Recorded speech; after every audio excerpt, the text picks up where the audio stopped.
Des bonnes nouvelles. On était avec le pasteur Laurie. Nous étions. Oh, tu peux rester là. Moi, tu restes avec moi, c'est bien. Hein. Maintenant, tu vas rester. T'es fichu, toi. C'est fichu. Avec le pasteur Laurie, il a disparu. Je sais pas où il est passé. Il est là-haut, peut-être, avec les ados. Nous étions en convention nationale. On s'est 800 pasteurs. Ils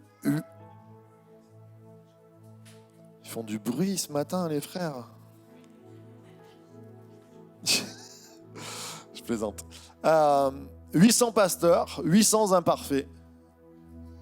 Et je peux vous dire que même les pasteurs, des fois, c'est dans le passé, il y a eu des soucis. Et je sais qu'au milieu de nous, il y a eu des souffrances par rapport aux pasteurs. Et on a été des fois l'exercice, nous-mêmes, on a été les outils du mal, quelquefois. C'est dur ce que je dis, mais parce que quelquefois, nous ne sommes que des hommes. N'oubliez jamais que dans l'Église, c'est le rassemblement d'humains qui aiment Jésus. Et ce n'est pas le rassemblement de Dieu. On n'est pas Jésus, on est des petits Christ. On est en formation. Et pour tous ceux qui ont encore souffert par des pasteurs, ou pour tous les pasteurs qui ont souffert, on peut tous se demander pardon quelquefois, parce qu'on a oublié l'amour de Jésus, sur quoi je prêcherai. Mais parmi ces 800 imparfaits, on a eu des temps de bénédiction exceptionnels, on a eu des temps de pardon, de repentance, je dirais. Et j'étais époustouflé de dire, on fait partie des assemblées de Dieu, un mouvement tellement critiqué quelquefois, mais moi j'ai envie de dire, c'est beau les assemblées de Dieu. Franchement, il était venu prêcher il y a quelques années, Yvan Carluère, et ils ont ouvert la salle en 2021, une salle de 1200 places. Ils sont à 4 ou 5 cultes, ils sont 5000 personnes. C'est un réveil qui est en train de se passer. Il y a pas, c'est bien hein, le réveil de Asbury, mais il n'y a pas qu'à Asbury qu'il se passe des grandes choses. 5000 personnes, ils ont gagné 4000 personnes en 2 ans. C'est exceptionnel. Alors c'est Paris, bien sûr ça bouge. 650 baptêmes dans l'année. Waouh! Ouais, on peut se réjouir. Et c'est un ami que je côtoie. Et je me disais, Seigneur, combien tu es bon d'agir. Et tu vas agir ici aussi bas. On est une petite ville, mais on est en potentiel, on est plus nombreux que MLK si on prend le pourcentage. Hey! Je suis pas un compétiteur, je suis un challenger, moi. J'aime le challenge. Je suis pas en compétition avec mes frères. Jamais. Ça amène la jalousie, ça amène l'orgueil. Je suis en challenge. Mais ça me challenge de voir ce qui se passe. Je me suis aperçu que le président du CNEF des évangéliques, c'était un ami. On a grandi ensemble, on écoutait du Metallica et du AC/DC. Ouh, c'est pas bien quand on était jeunes ensemble. Et là, on se retrouvait. Je l'ai vu, il se lève. Je passe, il se lève devant tout le monde. Il fait Marco. Je dis non, c'est pas vrai. Erwan, président des évangéliques. Et je me suis dit, waouh, Seigneur, tu fais monter une génération. Tu as fait monter une génération parce que nos grands-parents ont prié. Et on ne se la raconte pas, c'est pas nous, on n'est pas là parce que... Mais il y a une génération qui a soif du réveil parce que des grands-parents ont prié derrière. Et pourquoi je vous parle de ça? Parce qu'on a une génération d'enfants, moi quand je les vois, là, ils étaient avec Timothée et Nathalie tout à l'heure, qui sont beaux. Mais vous savez, la parole de Dieu, elle dit qu'ils sont beaux les pieds de ceux qui annoncent la parole de Dieu. Moi, dans les pieds là, des petits et des petites que je vois des annonceurs de la parole de Dieu. Et nous avons... Amen, amen, amen. Nous avons besoin de prier pour toutes les générations. Non pas que ce soit une compétition, mais que toutes les générations se challengent pour aller de l'avant et pour annoncer l'évangile.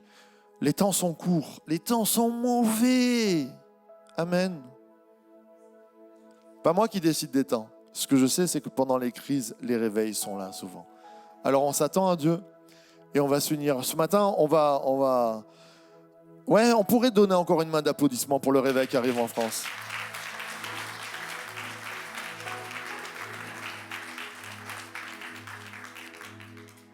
Je ne sais pas qui c'est qui a amené la bouteille d'eau, mais qu'il soit béni.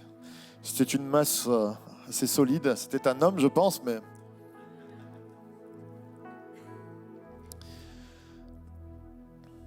Mes frères et sœurs, on ne joue pas à l'église. Ce que je veux vous dire, peut-être que tu viens pour les premières fois, je veux te dire que Dieu est présent, tu le sens, et donne ta vie à Jésus, c'est le meilleur choix que tu peux faire. Voilà. C'est l'évangélisation la plus courte qui puisse être donnée, mais c'est pour toi ce matin, tu as un message, donne ton cœur à Jésus, ça sera le meilleur des choix, tu seras heureux toute ta vie. Amen. Si l'église ne dit pas amen à ça, c'est que vous n'y croyez pas. Hein. Amen. Ouais. Mais on ne joue pas à l'église dans le sens que on est... Bien sûr que c'est une bonne habitude de venir à l'église, mais c'est challengeant là aussi de toujours se dire, Seigneur, est-ce que mon cœur est pur devant toi? Est-ce que mon cœur t'aime encore? Est-ce que j'ai encore la foi? Est-ce que j'y crois encore? Est-ce que j'y crois encore ce matin? Amen, amen. Mais quelquefois, il y a des parties dans nos vies où on n'y croit plus, où on est fâché. Ce matin, je croisais une sœur qui me disait, moi, je ne vais pas trop à l'église, mais je vois des frères et sœurs parce que je crois que c'est ça les pierres vivantes. Ouais, c'est quand même peut-être qu'on a un petit souci avec d'autres frères et sœurs, qu'on ne veut pas aller, peut-être qu'on s'est frité dans le passé, peut-être qu'on s'est fait mal. Est-ce qu'on y croit encore que Dieu peut guérir nos cœurs au sein de l'église? C'est quand même, amen, c'est quand même triste quand on n'y croit plus. C'est quand même triste quand on s'est amoché au point que l'église nous fait peur. Moi, ça m'est arrivé, hein. J'étais adolescent, vous vous rendez compte? J'étais adolescent, tout frais, tout moulu. J'avais plus envie d'aller à l'église. Parce que ce que j'avais entendu, ça me faisait mal. On ne joue pas à l'église. On s'attend à l'action de Dieu. Ce matin, j'aimerais prier avant cette prédication. On termine cette prédication de Alpha et Oméga, toute cette série. Et je termine par le point le plus important qu'on va voir ensemble, pour ma part, pour ma compréhension. Si cette compréhension s'ancre dans nos vies, alors le réveil viendra, c'est sûr, et alors on réussira, alors on avancera. Si cette compréhension de la parole de Dieu nous échappe ou s'évapore, on fera comme les autres, on se divisera, on se tapera dessus, et ce n'est pas ce que nous voulons. Ce matin, je vais vous demander de vous lever si la santé vous permet. Et on va dire, Seigneur, par ton Saint-Esprit, mets tes paroles dans nos cœurs. Touche ma vie. Touche ma vie au plus profond de moi. Dans cette unité, je vais appeler Jean-Pierre Picosson pour qu'il puisse prier. Pour chacun d'entre nous, on puisse prier pour la parole de Dieu. Qu'elle s'installe dans nos cœurs. Qu'elle grave une réalité, non pas une habitude, une réalité vivante. Notre Père, ce que je souhaite ce matin, c'est que tu mettes dans le cœur de mes frères et de mes sœurs le même amour que tu as mis dans mon cœur pour ta parole. En effet, c'est elle qui me fait vivre chaque jour, c'est elle qui me conduit, c'est elle, Seigneur, qui me soutient quand j'en ai besoin. Alors, Seigneur, je t'en prie, je sais que cette prière ne peut que te plaire. Répands, Seigneur, dans nos cœurs à tous, l'amour de ta parole, afin qu'elle nous fasse vivre tous et qu'ensemble, Seigneur, elle nous donne cette véritable union que tu cherches pour tous tes enfants. Sois loué, sois béni, Seigneur, au nom de Jésus. Amen. Amen. À lui soit la gloire. À lui soit la gloire. Alors ce matin, je vais parler d'un thème particulier qui je pense, est important. Tous les thèmes dans la parole de Dieu sont importants. On a fait 3 mois. J'espère que vous avez appris à aimer la parole de Dieu, que vous êtes challengés. Si en route, à un moment donné, vous avez abandonné votre lecture biblique, je vous rencourage à reprendre la parole de Dieu. Ne vous découragez jamais. Les perdants sont ceux qui s'arrêtent. Ne vous arrêtez jamais. Et même si tu glisses, et même si à un moment donné ça ne va pas, recommence. Il y avait un petit chant qui disait quand on était jeune, tu peux tout recommencer et repartir à zéro. Avec Jésus pour berger. Si tu pars tout seul, avec toi-même pour berger, tu ne vas pas aller loin ou tu ne vas pas aller au bon endroit. Mais avec Jésus pour berger, tu vas aller loin. Amen. Amen. Alors, une fois n'est pas commune, je ne vais pas commencer par un texte biblique. Aïe, aïe, aïe. Je vais faire comme Paul ce matin. Je sais pas, j'étais peut-être inspiré. Quelqu'un aimera la personne que je vais présenter. Vous savez, Paul, quand il va évangéliser en Acte 17, à un moment donné, il se retrouve face à des gens. Tout le monde ne connaît pas la parole de Dieu. Et il va dire, l'un de vos poètes a dit, nous sommes de sa race. Et il va prendre la culture générale de cette époque. Et je crois que c'est bon aussi. Et j'encourage souvent les frères et sœurs à lire la parole de Dieu, vous le savez, mais aussi à avoir une culture générale un peu connectée avec le monde que nous avons autour de nous, parce que sinon tu es incompréhensible. Alors là, malgré tout, j'ai pris quelque chose pas tout à fait connecté. Les ados, là, ils vont me dire qui c'est, mais alors j'ai pris attends, j'ai pas mon... Hop là. Pris une personne que les moins de 20 ans ne peuvent pas connaître, mais c'est pas grave, hein, vous m'aimerez. Alors qui est-ce ? Jacques Brel, voilà, les ados, si vous ne connaissez pas Jacques Brel, écoutez, ce sont des textes assez grandioses et assez magnifiques. Je regarde si ma fille est là, si elle écoute encore. Est-ce qu'elle est là ? Non, je ne la vois pas. Elle est là, voilà. Jacques Brel a fait une sorte d'hymne à l'amour, et il y a plusieurs qui ont chanté l'amour. Et je trouvais que ces paroles étaient fortes de sens.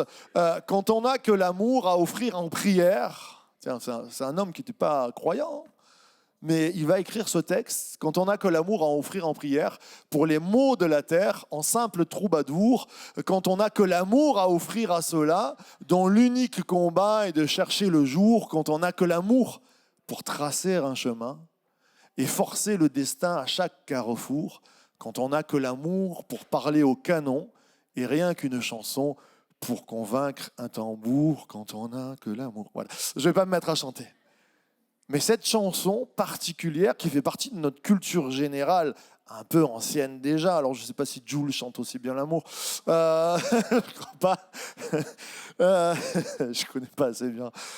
Quand on n'a que l'amour, notre société, et Jacques Brel l'a écrit tellement bien, va comprendre dans un déclic, comme dans un éclair dans les ténèbres, que l'amour, c'est peut-être le plus important pour combattre les canons, pour ouvrir des chemins, pour faire une prière.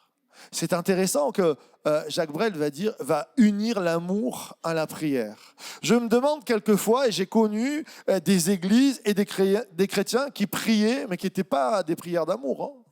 J'ai vu des prières contre, quelquefois. Alors, si c'est contre Satan, à la limite, ça va. Moi, j'ai vu des prières contre d'autres chrétiens. Je me suis dit, waouh, on est loin de la parole du Christ qui dit, c'est par l'amour que vous avez les uns entre les autres que le monde verra que vous êtes chrétien, que vous êtes croyant, que vous êtes enfant de Dieu. Et ce matin, alors ma prédication sera quand on n'a que l'amour. On a beaucoup, exactement, on a tout. Et mes frères et sœurs, je termine cette série Alpha et Oméga par ce que je pense le point le plus crucial et le plus souvent évincé dans nos vies, l'amour. Parce que si on n'a que l'amour, je crois que déjà on aura beaucoup. Combien de fois nous avons bâti nos églises avec des projets, nous avons bâti tout ce que, des fois des ministères avec de l'énergie, avec la puissance du Saint-Esprit, alléluia. Mais combien de fois nous nous sommes divisés dans l'histoire de l'Église? Combien de fois nous n'avons pas été dans l'amour? Je parlais de l'Église il y a quelque temps contre les abus. Combien de fois l'Église a abusé? Et nous demandons pardon au nom de toute Église qui aurait abusé. Mais nous avons besoin de travailler, de nous ancrer. Et c'est compliqué de prêcher sur l'amour. J'en parlais il n'y a pas longtemps avec ceux qui sont en formation pastorale, dans le sens que, oh, l'amour de Dieu, on a tellement prêché. Comment tu veux être intéressant? Oh oui, on va parler de l'amour de Dieu, tout le monde s'aime. J'ai envie de vous dire, personne s'aime. On est des pros pour se haïr, même dans les églises. Je vous choque peut-être ce matin.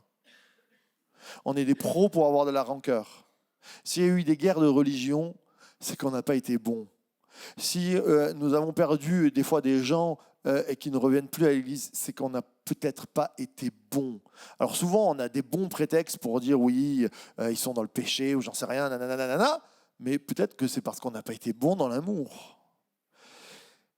Et ce matin, j'aimerais dire, si Dieu, une des définitions de Dieu, c'est Dieu est amour, on va travailler sur l'amour ce matin. Amen. On va travailler pour que nous soyons l'exemple de Dieu. Si je m'appelle chrétien, je serai jugé par l'image que je renvoie. Comme je dis, combien de fois j'ai entendu « Ah, mon pasteur, il a du caractère ». Ouais, enfin, il en faut, non, il en faut un petit peu. Si c'est mon mauvais caractère qui passe en premier, c'est laisse tomber. Enfin, il vaut mieux laisser tomber. Notre image, et j'aime que votre douceur soit connue de tous. Et c'est pas simple. Alors, pour certains, c'est un peu plus simple. Je sais pas, ils sont nés avec une douceur naturelle. Je dis Ambre, mon amour, mon épouse, elle est née avec une bonté d'âme naturelle, une douceur naturelle. On n'est pas égaux. Moi, naturellement, en 35 secondes, je peux monter en pression et faire sauter les soupapes. Et heureusement que je me suis marié avec elle, hein, parce que quand on était jeunes mariés, je me mettais en colère, elle me regardait, puis elle partait. Je disais, mais c'est pas possible, elle va me dire quelque chose. Que votre douceur soit connue de tous. Et on a besoin de travailler sur la douceur. Et je sais parmi vous, et je félicite un grand nombre d'entre vous, parce que je connais certains qui ont du caractère, mais qui ont grandi parce que le Seigneur les transforme dans l'amour. Et on va continuer ensemble. Alors, quand on n'a que l'amour, ça sera notre dernière prédication. Ça touche les enfants, ça touche les grands-parents, ça te touche toi, ça me touche moi ce matin. Et on va lire le texte préféré de Noël qui se tient à la porte. Mais on va le lire ensemble. 1 Corinthiens 13, on peut se lever pour le lire.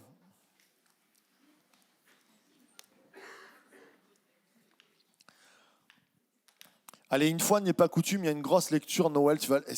Si ça te représente, viens le lire. Allez, viens sur le devant. Parce que combien de fois elle me l'a rabâché, l'amour, et c'est important. Il y a 1 Corinthiens 13. Et ben, ce matin, je te mets à l'honneur. Allez, viens lire ce texte. Il est long, il est sur 2 chapitres. Hein, alors. Si je parle les langues des hommes et même celles des anges, mais que je n'ai pas l'amour, je suis un cuivre qui résonne ou une cymbale qui retentit. Si j'ai le don de prophétie, la compréhension de tous, les mystères et toute la connaissance, si j'ai même toute la foi jusqu'à transporter les montagnes, mais que je n'ai pas l'amour, je ne suis rien. Et si je distribue tous mes biens aux pauvres, si même je livre mon corps aux flammes, mais que je n'ai pas l'amour, cela ne me sert à rien. L'amour est patient, il est plein de bonté. L'amour n'est pas envieux, l'amour ne se vante pas, il ne s'enfle pas d'orgueil, il ne fait rien de malhonnête, il ne cherche pas son intérêt, il ne s'irrite pas, il ne soupçonne pas le mal, il ne se réjouit pas de l'injustice, mais il se réjouit de la vérité. Il pardonne tout, il croit tout, il espère tout, il supporte tout. L'amour ne meurt jamais. Les prophéties disparaîtront, les langues cesseront, la connaissance disparaîtra. En effet, nous connaissons partiellement et nous prophétisons partiellement, mais quand ce qui est parfait sera venu, ce qui est partiel disparaîtra. Lorsque j'étais enfant, je parlais comme un enfant, je pensais comme un enfant, je raisonnais comme un enfant. Lorsque je suis devenu un homme, j'ai mis fin à ce qui était de l'enfant. Aujourd'hui, nous voyons au moyen d'un miroir, de manière peu claire, mais alors nous verrons face à face. Aujourd'hui, je connais partiellement, mais alors je connaîtrai complètement, tout comme j'ai été connu. Maintenant donc, ces 3 choses restent, la foi, l'espérance, l'amour. Mais la plus grande des 3, c'est l'amour. Amen. Merci Noël.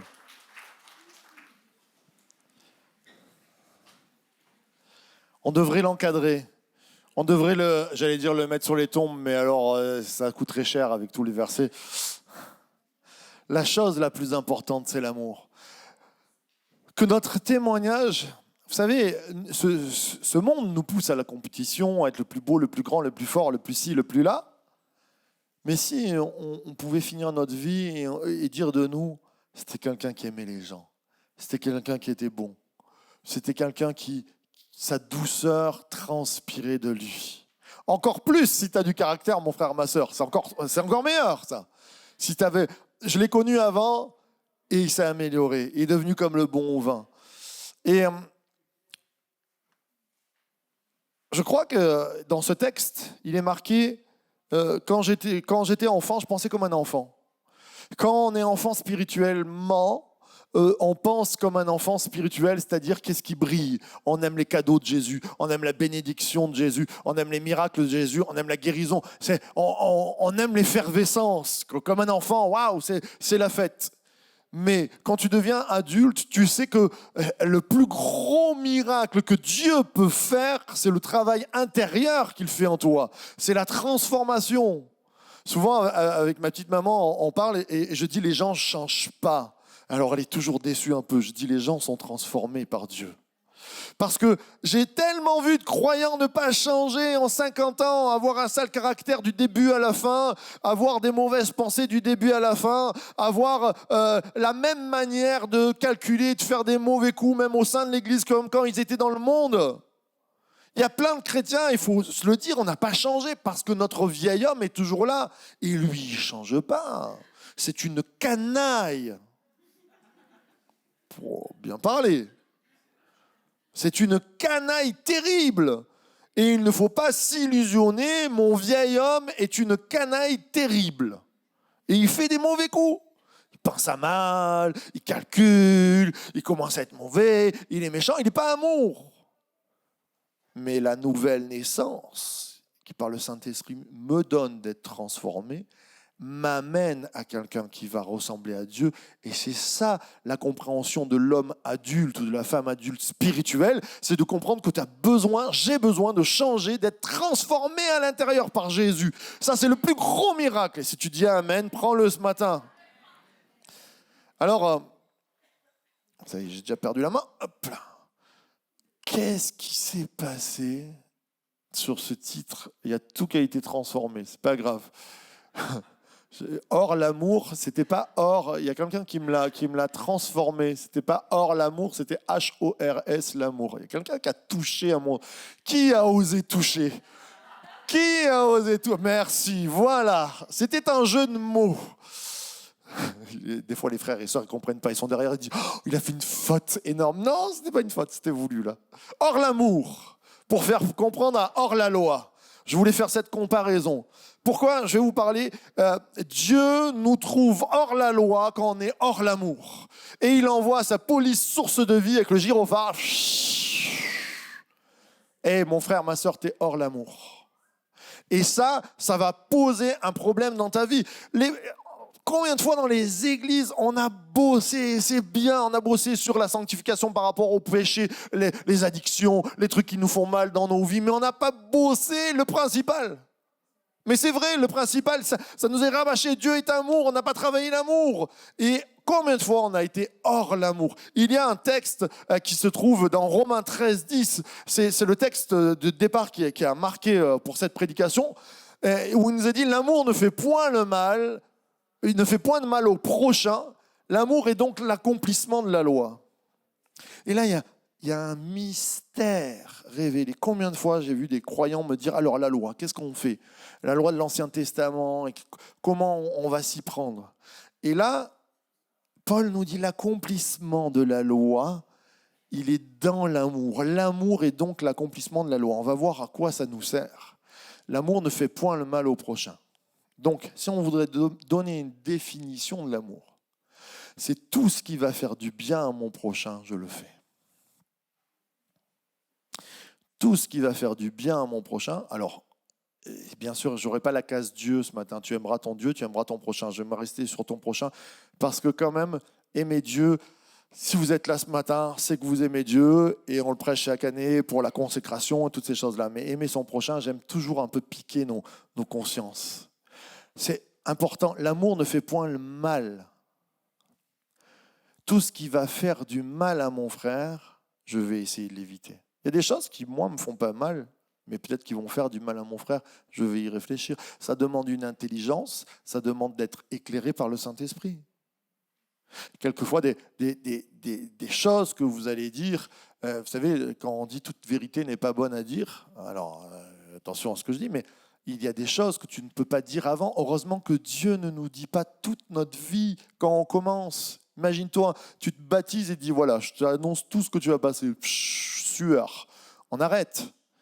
Et je crois qu'il y a de la sagesse, il y a de l'intelligence, tout ce qui va faire du bien et pas du mal. Ça va être notre combat, ça va être notre chemin.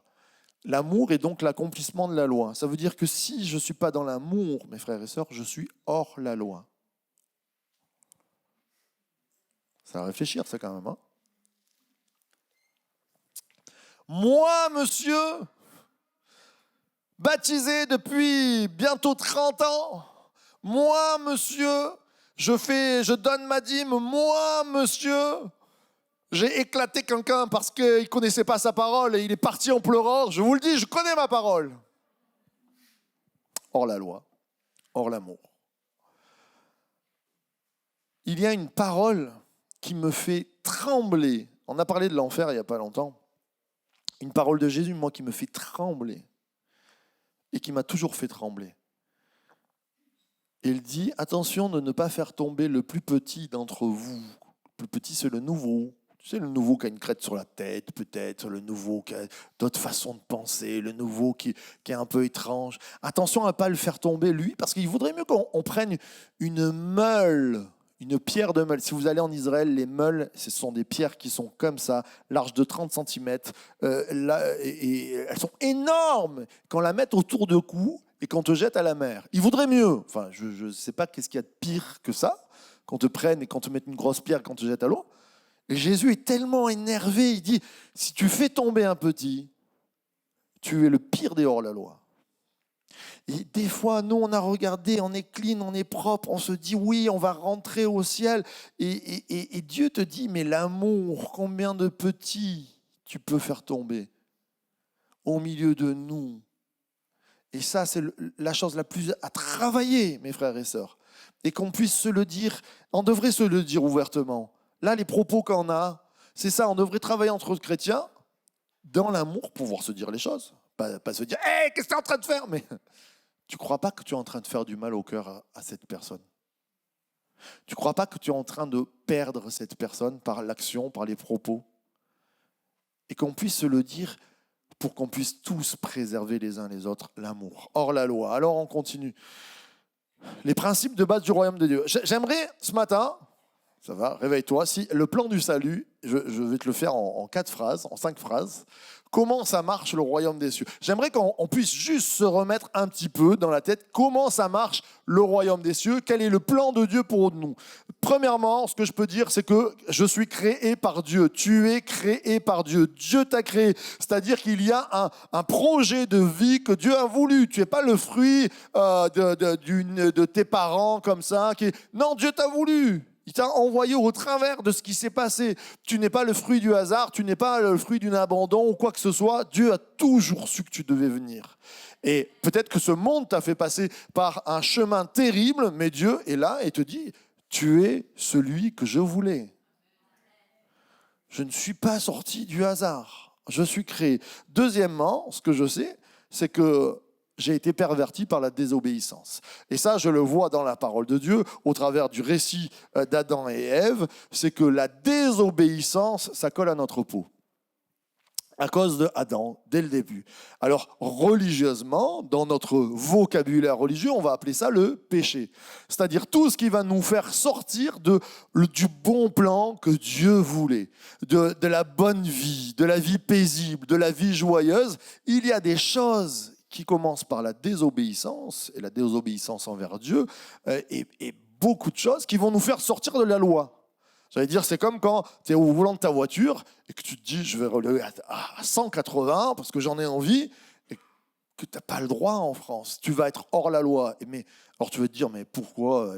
Mais si tu t'exploses contre un mur à 180, déjà tu vas te faire du mal, mais si tu exploses quelqu'un en face de toi, ben voilà, ta désobéissance va amener toute une catastrophe.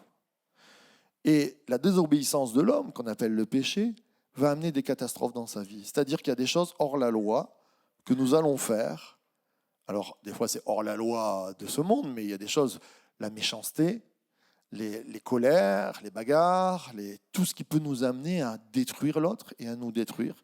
Ça va amener ce désordre, cette perversion. Mais dans ce plan-là, Dieu avait prévu de nous envoyer un sauveur, Jésus, sauvé par Jésus. Jésus est venu, je la fais courte et on se rappelle, mais c'est bon toujours de se le rappeler, il est venu et sur terre, il a pris l'apparence, il est né, pas l'apparence, il est né en tant qu'homme, il est devenu homme, il a souffert pour que tout ce qui nous avait pervertis, tout ce qui nous avait trompés, tout ce qui nous tenait liés, tout ce qui nous a pourri la vie, soit enlevé, pardonné aux yeux de Dieu et que nous redevenions justes. Jésus nous a sauvés par sa mort à la croix. Ok, tout le monde est d'accord avec moi là? C'est bon, vous endormez pas? Je sais que c'est du déjà vu, mais c'est bon de le rappeler. Pourquoi je rappelle ça? Parce que il n'y a aucune chose qui ne peut nous sauver à part le nom de Jésus. J'aime à le rappeler. C'est pas ma dîme qui va me sauver, c'est pas mes actions qui vont me sauver, c'est pas les miracles que je fais, c'est pas la prédication ou le ministère que j'ai qui va faire que je suis sauvé. Je ne suis sauvé que par Jésus. Le reste, on va voir à quoi ça sert. On continue. Je suis aidé et transformé par le Saint-Esprit. Alors Jésus est parti, mais il nous a laissé sa présence au travers du Saint-Esprit. Et le Saint-Esprit, c'est mon ami qui m'accompagne tous les jours. Ça, c'est bon à le rappeler aussi. Tu n'es pas seul. Quand tu donnes ta vie à Jésus, que tu dis ce matin, c'est la première fois que tu viens, tu dis moi je veux de ce Jésus, eh bien le Saint-Esprit vient en toi. On n'est pas seul. Et on est transformé. C'est lui qui nous transforme de mauvais caractère à bon caractère, qui nous dit, qui commence par notre conscience à pincer, à dire là, tu es en train de calculer un mauvais coup, tu ne devrais pas le penser. Alors là, on a deux choix. On dit ou tu te tais, ou oui, Seigneur, transforme-moi. Saint-Esprit, transforme-moi. Et le Saint-Esprit est là pour nous aider. Il nous console. Si tu pleures ce matin, c'est normal. C'est dans la présence de Dieu, le Seigneur te console souvent. Le Saint-Esprit est là. Et puis, il nous aide à nous transformer. Je passe pour aller jusqu'à mon point. Et là, on va rentrer dans ce qui n'est pas toujours compris dans les églises. C'est-à-dire que, par exemple, la théologie catholique, pendant un moment donné, elle s'est détournée sur le fait que les œuvres pouvaient sauver. Et les œuvres ne nous sauvent pas, mais elles sont le reflet de qui nous sommes. C'est-à-dire de l'accomplissement de la transformation. Ça va? Je sens que je suis en train d'en perdre. C'est-à-dire, comme je suis transformé, je m'accomplis, et quand je mets par le social et la sanctification, je reprends notre cher ami Jacques qui dit « La religion pure et sans tache, c'est de visiter la veuve et l'orphelin dans ses besoins et de se garder des souillures du monde. » Ça, c'est l'accomplissement de la religion bien en moi. C'est-à-dire religion, vous vous rappelez qu'est-ce que ça veut dire religion? Relié. Parce que je suis relié, je suis dans un accomplissement et mon accomplissement, c'est de bénir les autres. C'est de bénir la veuve et l'orphelin dans ce qu'ils ont. Et le social, et je vous prêchais il n'y a pas longtemps, voici fait du royaume des cieux et de sa justice ton premier point dans ta vie. On oublie souvent la justice. Dieu a fait de nous des justiciers pour bénir la veuve et l'orphelin, pour être dans le social. C'est ce qu'on applique avec Zoé, d'être partout où on peut bénir. Donc, quand tu aides Zoé en tant que bénévole, quand tu aides Zoé même financièrement, tu accomplis cet accomplissement de cette main tendue pour bénir. Et tu rentres dans ton accomplissement. Il n'y a pas de chrétien sans accomplissement. C'est là où je vous amène. Jacques, il va dire, montre-moi tes œuvres, je te dirai de quelle foi tu es animé. Montre-moi tes œuvres. Qu'est-ce que tu fais? Qu'est-ce qui se passe dans ta... C'est important. On est accompli. Et maintenant, vous allez me dire, et l'amour là-dedans? Alors, comme nous avons lu que l'accomplissement de la loi se passe par l'amour, je me suis dit, on peut mettre accompli, on peut mettre justifié, mais alors là, on va crier au chahut parce qu'on est justifié que par Christ. Les théologiens qui peuvent écouter, ils vont me dire, ah non, pas justifié, c'est Jésus qui nous justifie. Alors, j'ai pris ce terme, parce que, comme je disais, c'est bon d'avoir de la culture et c'est bon un mot est un mot en français. Je dirais que nous sommes légitimés, et pas légitimisés, c'est un barbarisme de la langue française, légitimés par l'amour. Qu'est-ce que ça veut dire légitimer? Ok ? Ça vient du mot loi, le mot légitime. Tu deviens légitime. Par exemple, pour qu'un mariage soit légitime, souvent on me dit, on est marié devant Dieu, on est passé à l'église. Ben non, c'est pas légitime par exemple. Le peuple français, ici, nous ne marions personne. Oh, mince. Non, on bénit les gens. Il n'y a pas de mariage religieux. La légitimité d'un mariage, il se passe à la mairie, mes frères et sœurs. C'est Dieu. En France. Après, il y a d'autres pays, ça se passe autrement. Si tu veux que ton mariage soit vrai, il faut que tu passes devant le maire ou son adjoint, que tu signes un papier comme quoi tu t'engages. Et là, ton mariage va devenir légitime. OK ? Légitime, c'est toutes les qualités de la loi qui vont te donner autorité sur le principe où tu es. C'est très important ce que je viens de dire. Toutes les qualités de la loi qui vont te donner autorité dans le service où tu es. Et nous avons lu tout à l'heure, cet hymne à l'amour, la prophétie ne vaut rien, la parole ne vaut rien, la prédication ne vaut rien, ton témoignage ne vaut rien, s'il n'est pas légitimé par l'amour. Et je crois que le réveil est forcément, il y a une inclusion à l'intérieur du réveil, c'est qu'il se fait par l'amour. La prière que Tanou doit faire, elle doit se passer par l'amour. L'action sociale que fait Claudie, elle doit se faire dans l'amour. C'est marqué dans 1 Corinthiens 13. Tu pourrais donner tous tes vêtements, toute ta richesse aux pauvres, s'il n'y a pas l'amour, c'est rien. Mince, raté. Là, je vous amène à réfléchir. C'est une prédication, un peu de réflexion, mes frères et sœurs. Mais cette réflexion, elle nous amène au réveil. Elle nous amène à la vie. À nous dire, dans tout ce que nous allons entreprendre, il faut que ce soit légitimé par l'amour. Le tampon de l'amour doit être sur nos vies. Sinon, tout ce qu'on fait, ce n'est pas chrétien. Et c'est là où je suis sauvé par Jésus. Mais si je n'ai pas l'amour, ben je ne suis plus légitime. Et c'est là, mes frères et sœurs, où je vous demande de réfléchir. On a parlé de l'enfer il n'y a pas longtemps. S'il n'y a pas le tampon légitime dans l'amour, moi, je ne donne aucune certitude de notre salut. Vous allez me dire, Marc, quand même, je reprends la parole de Jésus qui dit, si vous faites tomber un des plus petits, il vaut mieux qu'on accroche une grosse pierre et qu'on vous jette à la mer. Je ne sais pas ce que ça veut dire, mais ça ne veut pas dire que c'est super joyeux. Et que combien de fois on a travaillé sur la sanctification, sur la puissance des miracles, mais on n'a pas travaillé sur l'amour. Notre légitimité face à Dieu, notre autorité,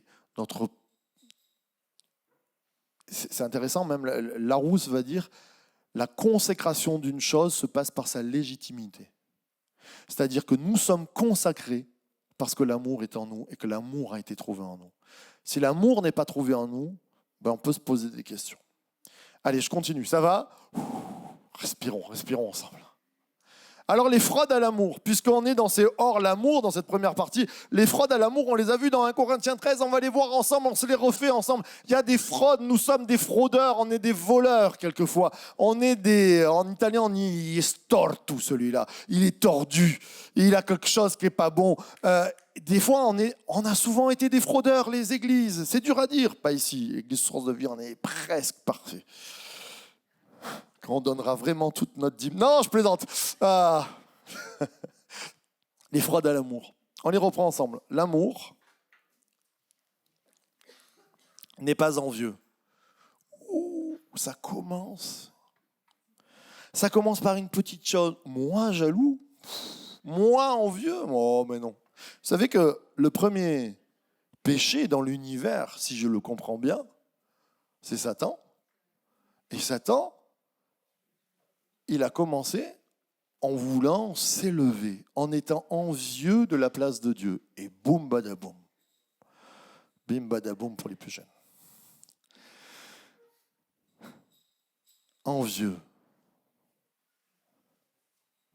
Quand quelqu'un dans la vie t'agace parce qu'il a quelque chose que tu n'as pas, alors dans l'église, ça n'existe pas. J'entendais, ouais, c'est ça. Il a pris mon poste. Il a pris ce que je voulais faire. Et là, il y a des sentiments qui sont humains. On est tous passés par là. Il y a des gens moins envieux que d'autres, c'est vrai. Il y a des caractères. Tu le vois chez les enfants, des fois. C'est souvent les seconds. Moi, je suis un second, ma mamie. Les seconds, ils ont toujours envie d'être à la place du premier, de détrôner le fils aîné ou la sœur aînée, d'être là, j'existe. Et à force de dire j'existe, on devient envieux, jaloux. Ces sentiments-là, il faut y travailler, mes frères et sœurs, parce qu'ils viennent. Le père de ces sentiments-là, c'est pas Dieu. Et s'il y a des sentiments comme ça dans mon cœur, ils viennent du père qui est Satan. Et ça, c'est pas trop bon, parce que si j'ai des sentiments dont le père est Satan à l'intérieur du cœur, c'est pas bon. Mes frères et sœurs, être jaloux, être envieux, aïe, aïe, aïe. Je continue. Les fraudes à l'amour, on met les gyrophares. L'amour ne se vante pas.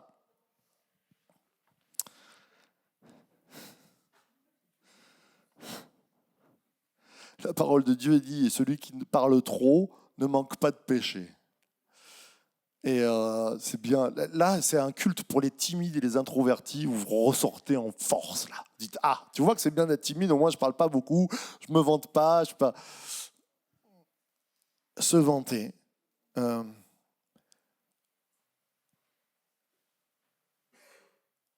Tu ne prendras pas le nom de l'Éternel en vain. Il y a eu une prédication il n'y a pas longtemps qui a été prêchée sur ça. C'est dommage qu'il n'y ait pas eu ce petit point rajouté que je pense tellement important. Quand le nom de Dieu devient notre gloire, quand l'œuvre de Dieu devient notre gloire et que nous en mettons des tonnes en disant voici, voilà, que c'est moi que j'arrive. Tout a été donné par grâce, mes frères et sœurs. Et l'amour ne se vante point parce que pourquoi tout ça, c'est l'envie, qu'est-ce que ça va faire? Ça va nous donner envie d'écraser les autres. Le côté vantard, ça va faire que des gens vont se dire « Moi, je ne suis pas capable, lui, il est tellement fort, tu as vu tout ce qu'il a fait ?» Et on va se dire « C'est impossible pour moi », ça va écraser les autres. Ça va faire que dans une communauté, il y a des gens qui se sentent toujours incapables, diminués. L'amour, ça doit élever les autres. Ça doit dire, c'est vrai, il y a un témoignage de vie, il y a du fruit, mais ensemble, on va faire plus grand. J'aime Jésus qui dit, tu t'imagines Jésus qui dit, voici les miracles que j'ai faits, vous êtes tellement nuls que jamais vous en ferez aussi bien que moi. Non mais, il est Dieu, il aurait pu le dire. Non mais, si c'était nous un peu, on aurait dit, les gars, un jour peut-être... Allez au ciel, peut-être que ça ressemblera... Non, qu'est-ce qu'il a dit Jésus? Vous ferez des plus grands miracles que moi. Tout le monde, à chaque fois que je lis ce passage, je dis waouh, Seigneur, j'attends ça avec impatience. Mais ça m'encourage. On doit être des encourageurs comme Christ. De dire, quand les gens sont derrière nous en disant waouh, dire mais tu vas faire plus que moi. Tu es plus intelligent, tu es plus grand, tu es plus fort. Et on va y aller ensemble. Et parce que tu auras ton petit frère aussi, et vous allez faire des belles choses. Amen. Ça va, tu t'endors pas ce matin, tu es toujours là. Les fraudes à l'amour, ils ne s'enflent pas d'orgueil. Quand tu commences en disant « moi, j'ai accompli, moi, oublie ton moi. Moi, j'aime travailler en équipe ici. » j'ai dit « moi », mince. Non, mais j'aime travailler en équipe.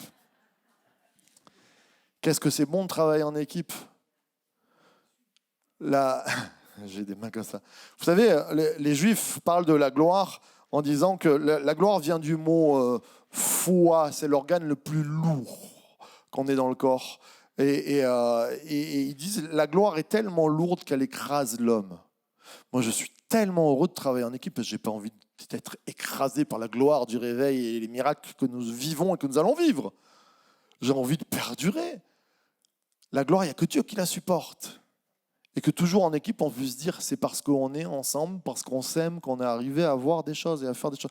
Alors bien sûr qu'il y a toujours des rôles de présidence et qu'on est soumis les uns aux autres, on avance ensemble, mais on s'aime. Et je dis toujours, je veux que de cette église, il ne sorte pas un ministère, mais qu'on soit reconnu parce qu'on est une belle équipe. Et combien j'aime les pasteurs, des fois je croise des pasteurs et ils me disent oh, ton équipe elle est formidable. Alors ça me diminue un petit peu quand même. Mais je dis alléluia, elle est formidable notre équipe. Et mon église, elle est formidable. Je fais un grand applaudissement à vous tous.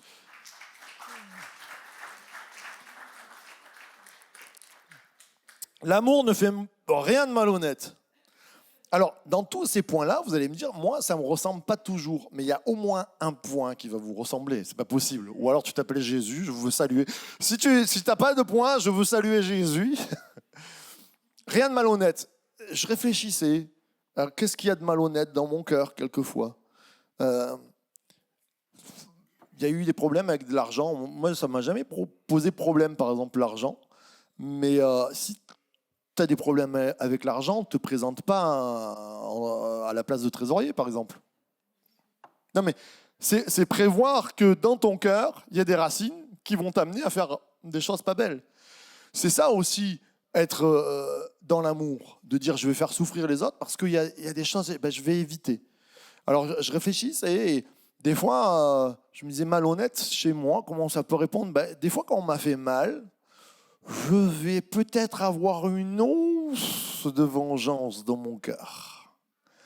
Et là, il va naître un sentiment de malhonnêteté, c'est-à-dire je vais calculer comment je vais pouvoir faire payer. Faites attention quand même. Non, je plaisante. Alléluia, Seigneur, change-nous. La malhonnêteté, ça tape dans tous les cœurs. Et ça rebondit d'une façon différente. Mais on a toujours la malhonnêteté, ça veut dire il y a le chemin honnête et toi, tu vas prendre un autre chemin pour pouvoir arriver à tes fins. Que toujours ce soit Dieu et que comment détruire ces choses-là, c'est en disant Seigneur, ta volonté. Si je passe par l'épreuve, je passe par l'épreuve. C'est toi qui vas m'en sortir. Si j'ai pas ça, eh bien Seigneur, je veux pas regarder à ce que j'ai pas. Je veux regarder à la grâce que tu m'as donnée et je veux aller de l'avant. Allez, j'avance sur les fraudes. Il ne cherche pas son intérêt, ça va un peu avec, mais je parlais il n'y a pas longtemps avec d'autres pasteurs, je disais, en convention, je disais, les frères, il faut qu'on fasse attention parce que nous, les pasteurs, on peut avoir des intérêts à nous. C'est-à-dire, tu peux profiter. On me racontait qu'il y avait un pasteur qui allait faire des visites pour recevoir de l'argent. Et à chaque fois, il disait, vous savez, j'ai pas d'argent. Et il repartait avec un chèque. Ça, c'est malhonnête et c'est pas bien. C'est chercher son intérêt. Que jamais au milieu de nous, il se passe ça. Avec moi ou avec d'autres. On ne cherche pas notre intérêt. On cherche l'intérêt de l'autre. On cherche la bénédiction de l'autre. On cherche que l'Église grandisse. On cherche l'intérêt du Seigneur. Attention, tout ça, ça peut toucher nos cœurs. Il ne s'irrite pas. Aïe, aïe, aïe, les gros caractères. Il ne s'irrite pas. Parce que les gros caractères, tu sais, moi je suis du Sud, des fois il y a des esclandres en famille, une fois que tu as sorti les paroles ont été dites. Et quand les paroles ont été dites, des fois tu dis, mais les mots ont dépassé ma pensée, mais les mots ils y sont. Et quelquefois on s'irrite, on a des... Tout ça, ça vient tuer l'amour, ce sont des fraudes à l'amour. Puis le dernier, il ne soupçonne pas le mal, alors ça j'ai terriblement du mal avec ça. Ne pas soupçonner Peut-être que je suis le seul dans cette église. Tu sais, à dire, tu crois que je t'ai pas vu, toi ? Et puis quand le badaboum arrive, de dire, tu vois, je te l'avais bien dit. Et ça, on a du mal. Nous, les Français, on est dans une culture de soupçon, toujours. C'est assez terrible, hein. Et alors dans le Sud encore plus. Moi je vois, je vous parlais pastoral, mais pastoral à Paris, quand il y avait un projet, un gars présentait un projet, voici, j'ai fait, on veut lancer une église, oh, alléluia, on est derrière toi mon frère, tout ça, ils sont un peu à l'américaine. Nous dans le Sud, voilà, j'ai un projet, j'aimerais bâtir. Tu es sûr que... Et le truc, ils ne se font pas parce qu'on est toujours dans une incertitude. On soupçonne le mal de partout.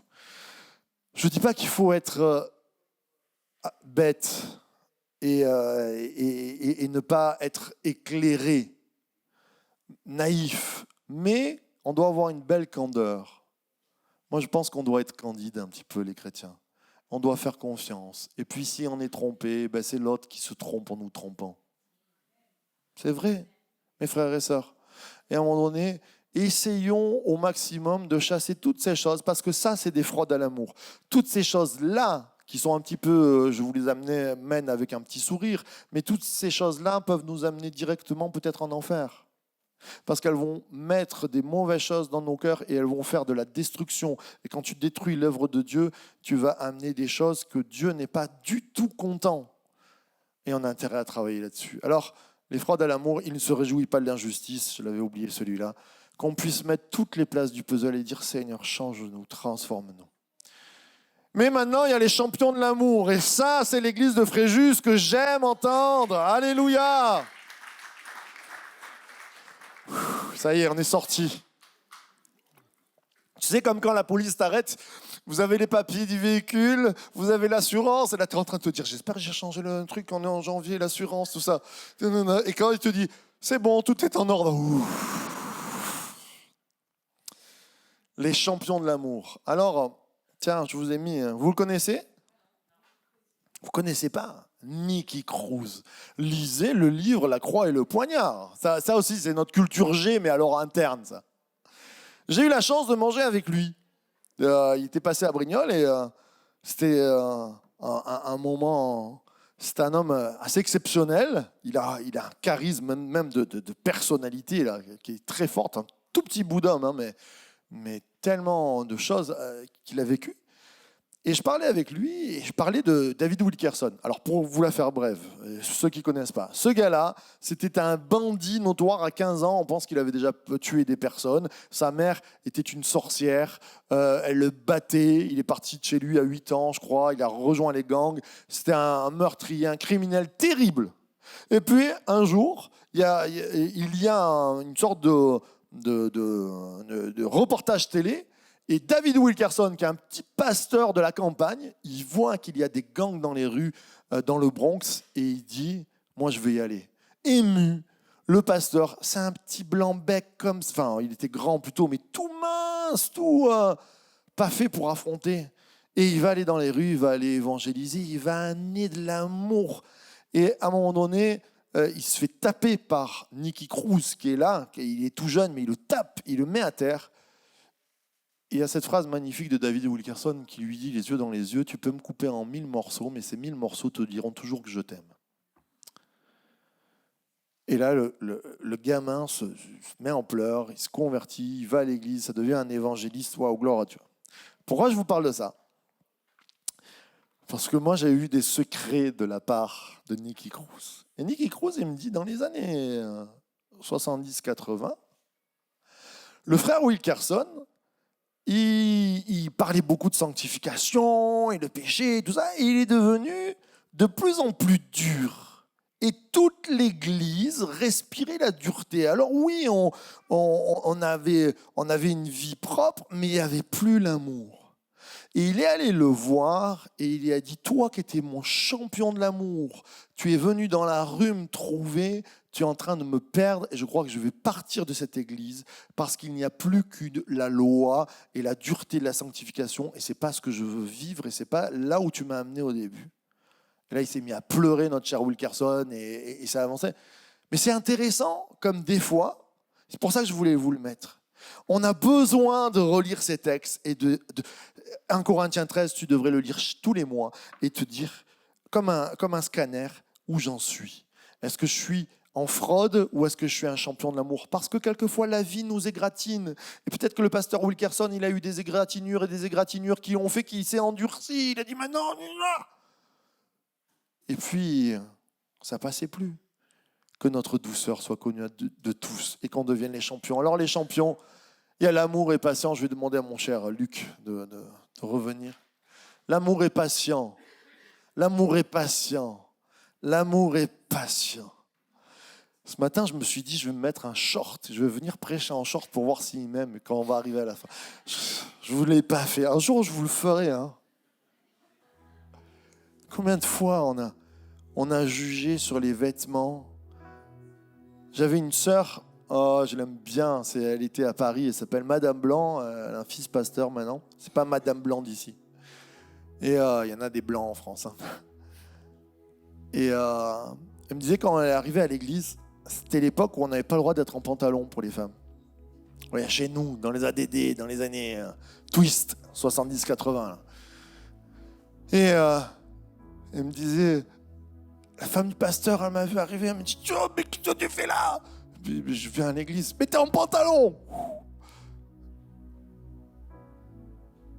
Parce que quelquefois, nos églises, elles prennent des traditions qui vont tuer les gens et qui ne sont pas des messages d'amour. Alors elle m'a dit, j'avais compris que c'était un péché, Seigneur, de mettre un pantalon. Alors j'ai pris ma plus belle jupe et je suis revenu le dimanche. Sauf que ce qu'elle ne savait pas, c'est que c'était une mini-jupe, qu'elle était vraiment courte.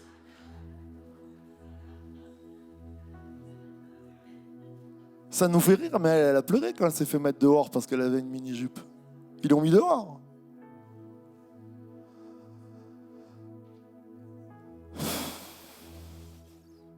Qu'est-ce qu'on est impatient.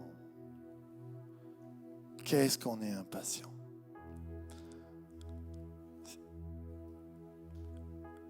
Si la femme du pasteur, c'était sa fille qui était venue en mini-jupe, ce serait passé. C'est parce qu'elle ne voyait pas dans la nouvelle personne quelqu'un des membres de la famille.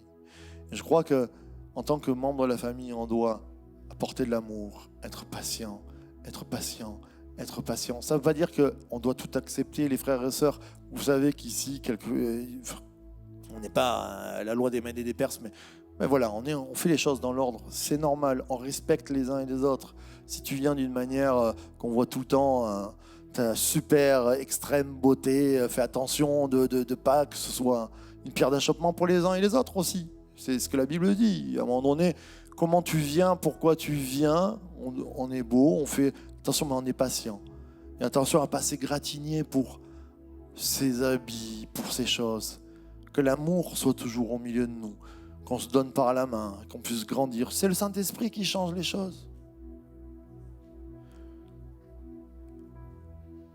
Avec Jean-Marc, on voulait se faire des crêtes violettes sur la tête. Le Saint-Esprit a fait qu'on était choc maintenant. On ne peut plus. Ce ne sera pas une pierre d'achoppement pour vous.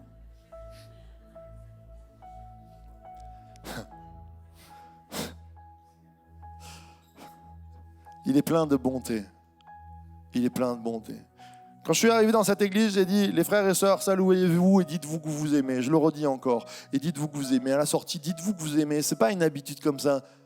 Prends les personnes avec qui même tu t'es un peu égratigné. Dis-lui, c'est dur à dire, mais je t'aime. Ah! Ben ouais, on s'est égratigné. On n'a pas les mêmes caractères. Et ouais, moi, je me suis égratigné des fois avec vous. Ben, je vous demande pardon et on s'aime ensemble. On se fait des cadeaux, on s'invite. On prie ensemble. Plein de bonté. La bonté, c'est ça aussi. C'est faire des cadeaux. Faites des cadeaux aux gens que vous aimez, à ceux que vous aimez aussi. Il se réjouit de la vérité. Il pardonne tout. Ça, c'est dur, ça. Il pardonne tout. On a toujours des concepts particuliers. On essaye de s'arranger avec ça. Je pardonne tout, mais j'oublie pas. En même temps, c'est vrai. Il y a des choses folles. Il faut donner une preuve, mais qu'on puisse relâcher, qu'on ne soit pas aigri, qu'on puisse laisser le frère grandir. On verra si ça va. Mais que nous, on soit libérés de toutes ces choses-là. Il croit tout.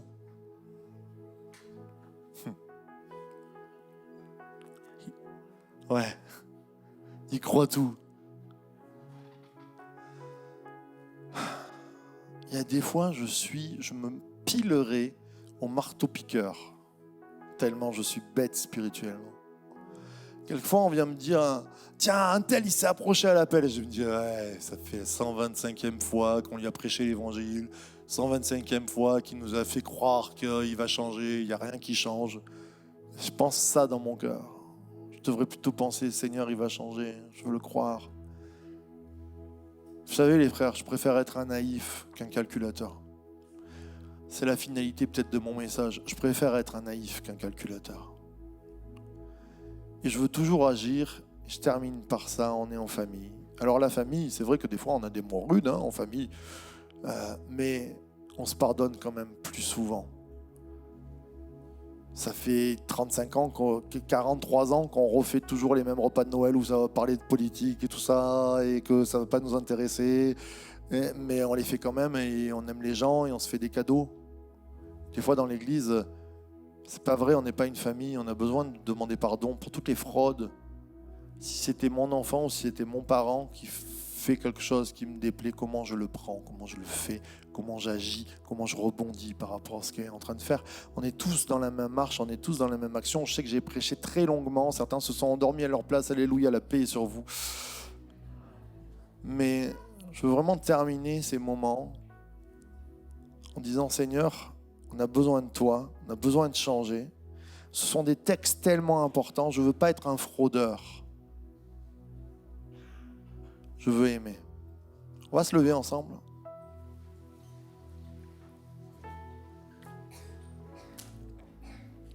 J'aime ces termes, il croit tout, il espère tout, parce que Paul va terminer en disant, voici 3 choses demeurent, la foi, l'espérance et l'amour. Moi, j'ai envie de rallumer une espérance dans ton cœur ce matin. Une espérance dans ton cœur.